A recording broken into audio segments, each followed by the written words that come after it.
Hey there, folks. It's your boy Adam before Delta. Happy Labor Day, man. What a great weekend. We got beautiful weather, and I got to play in the garage all weekend. It was fantastic. So here it is. Yeah, my 6mm ARC has now been stripped and repainted with some really fresh cerakote. So I got a SOCOM Blue, a Savage Stainless, and a crushed silver. And I love the pattern. I love the color combination. The SOCOM Blue is so dark it's almost black. It just has that hinge of blue to it. Looks pretty neat, and it's kind of a flat finish, so it doesn't really reflect light.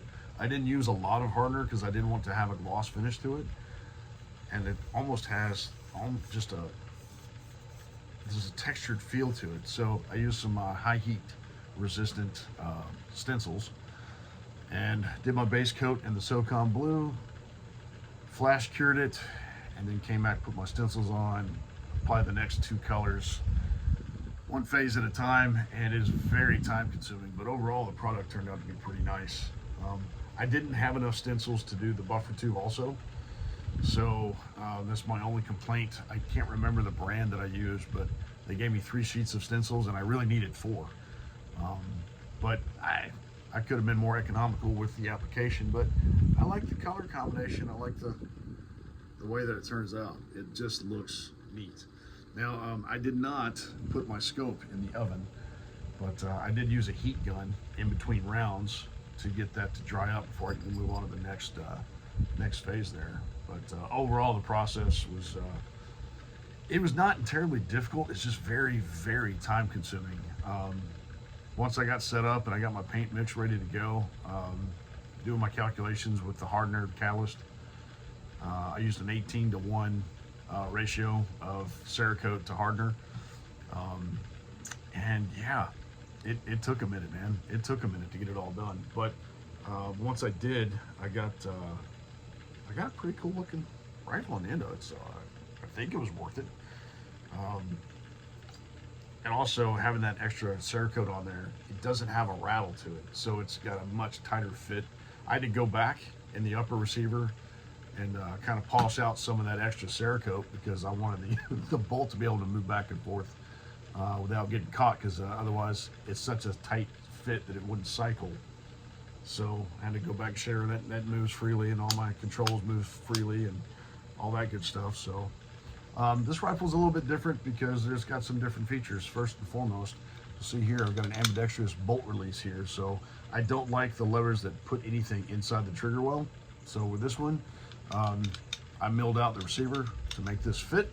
So all I gotta do, right to the rear, show empty, just so people don't freak out. Yeah, I like the way that fits. And then right here, that lever, just give it a little tap.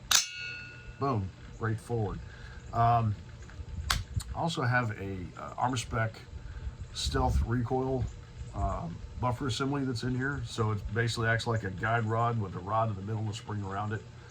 And I like it because it makes it feel a lot softer when you shoot this. Now this is a 6mm and not 223 or 5.56. So instead of shooting a projectile anywhere from 55 to 75 grains, this one's shooting 103, 105, 108 grain bullet. So Hornady made the 6mm ARC, and it's a great round. Ballistic performance, a little bit better than a 6.5 Grendel. So you can hunt whitetails with it, or you can use it to varmint hunt if you got some coyote problems or hogs. It's a very versatile round. I hunted with it last year. It was pretty devastating. You know, you drop a deer with that, that's pretty cool. So a lot of power in that round.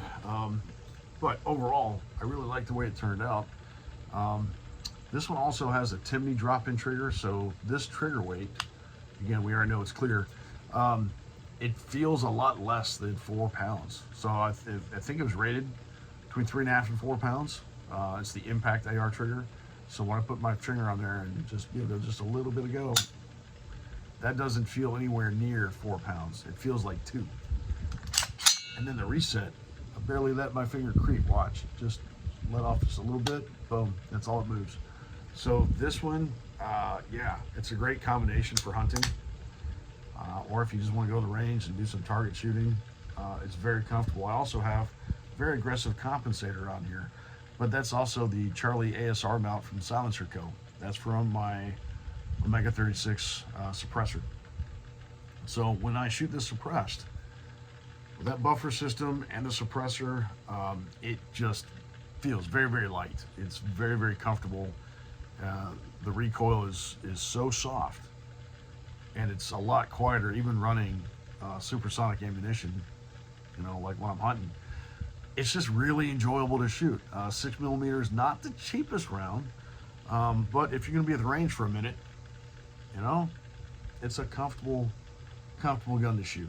Not terribly expensive, pretty versatile as far as applications between target shooting and hunting. Overall, I love this rifle. This one is mine. And I don't think I'll ever sell this, but I love this setup because it's just so, it does what I want it to do, and it looks neat. So overall, happy with the way I spent my weekend. So right now, I'm just waiting for the pool to warm up a little bit so we can get in for the last day of summer. So fall is here, favorite time of the season, deer season, coming up, let's see, a few weeks for archery. Yeah, it's time to get back in the woods. So in the meantime, y'all shoot them straight and I'll let you later. Bye.